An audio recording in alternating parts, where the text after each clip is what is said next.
Hey everyone, it's Tom and Parker from Epic again. We're here at the Knutson Company office in their main lobby space. It's an incredible space. We're excited to share it with you. I'll turn it over to Parker. Maybe if you just want to speak to kind of what the feel of this room is, Sure. That'd be fantastic to start. So as part of this office development, what's really interesting about it is that it kind of has a theme, and the theme is Scandinavian. And that definitely, you'll notice that on the outside of the building that it has a Scandinavian feel, and then on the inside, it certainly carries that into some elements as well. So I just want to talk about just what it feels like inside of this lobby, which has a ton of natural light, a lot of borrowed glass from all the offices to this main lobby, from the main vestibule into this lobby. A lot of really unique features. I'll just talk about a few. This island has a really cool waterfall edge. So a miter fold waterfall edge on this island. A lot of the wood tones in here are all white oak. Our borrowed glass has a really cool detail from the offices to this main lobby space. There's really no spacing in between the glass panels, which gives it a really clean look. We have a floor-to-ceiling fireplace that's beautiful natural stone and kind of a smeared white mortar look. Then we have a floating open staircase. So there's just a ton of features packed into this, into this space. It's really hard to explain in words just what walking in the front door of this space feels like. It's just a grand entrance, truly beautiful. It's an incredible space from the fireplace behind us, the beamwork up in the tall vaulted ceilings. It really is just like a grand feeling space as soon as you open the front door.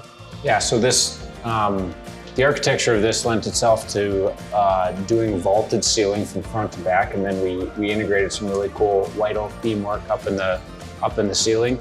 And then we also did some really cool LED multicolored lighting that shines up the pitched vaulted ceiling, so that if they are having an evening party or other events here, you can really set the mood depending on what type of event you're having in this space. Yeah, so essentially that uplighting on the pitch or the roof, how does that come to be in our process, or who makes that decision? When does that idea come about? Sure.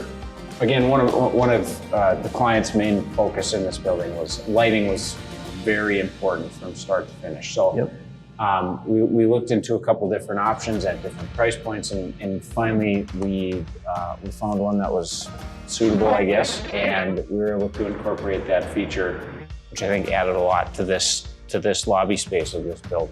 Construction standpoint, one thing that often may get overlooked unless you're involved in the industry is, so that track with that uplighting, how many trades, how many different people are involved in implementing that from start to finish? Oh, a lot.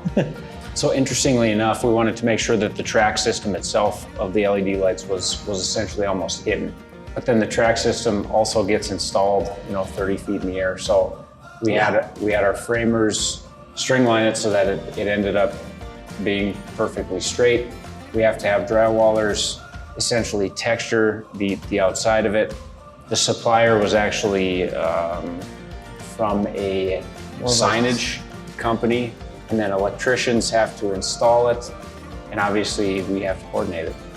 So perfect. There's a lot of moving parts, I think, to a lot of really unique features in every build, and it's probably something that's pretty overlooked. Somebody thinks that if you're going to do this, just one person shows up and does it, and I think that's very seldom the fact. Yeah.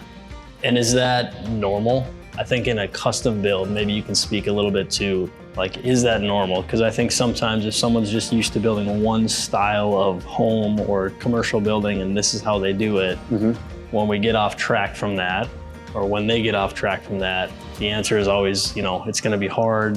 Is that normal for Epic's process and for Epic's clients to think outside the box and implement new things? It is normal to look outside the box for us. I would say, generally speaking, we will never tell our clients no, and we will help them find the products and trades and unique features that they want to incorporate into their build. And I think the part that we assist them in and the part that we're good at is essentially coordinating and overseeing the work to make sure that it gets done and implemented the way that customers are anticipating. And then I think our internal process also lends itself, because I think something that would probably, from a client perspective, that would get overlooked is that if you want something to truly turn out exactly the way that in your mind it's looking, and then you provide us maybe a photo, we really can't build something off of a photo. So we take your photo and in-house, we'll turn that into an actual CAD drawing so that we can build it. And then you as a client, you would sign off on that CAD drawing. And then we build it exactly as it's shown on the CAD drawing, so that what you think you're getting as a client and what we think we're building for our client are the exact same thing, so that there's no discrepancy in terms of absolutely. finished And I product think is. just to add on to that would be like the level of detail that it takes to do a truly custom project. Like there's just an incredible amount of detail that goes into that. And without that detail, without having those conversations, a lot of information and a lot of the finished product can get kind of lost in translation as to, here's my inspiration photo, but you guys built this. We need to have a discussion. That really doesn't happen, because along that journey, we're navigating those waters with our clients to ensure that we're implementing exactly what it is that they have in their minds.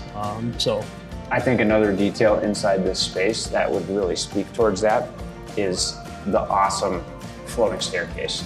I mean, I can't tell you how many CAD drawings we have of the staircase to make sure that not only does it meet commercial code, but it's exactly what the clients are expecting before we build it. So I mean, there's a lot of different renditions, which we share with our clients, so that when we do get a final approval, and then we have conversations on site with our trades, that there's no discrepancies, and it turns out exactly how people are expecting. Yeah, and I think just setting that expectation is crucial for the end result, from the client, from us to our subcontractors. Just setting that expectation and showcasing exactly what it is that we're out to accomplish together.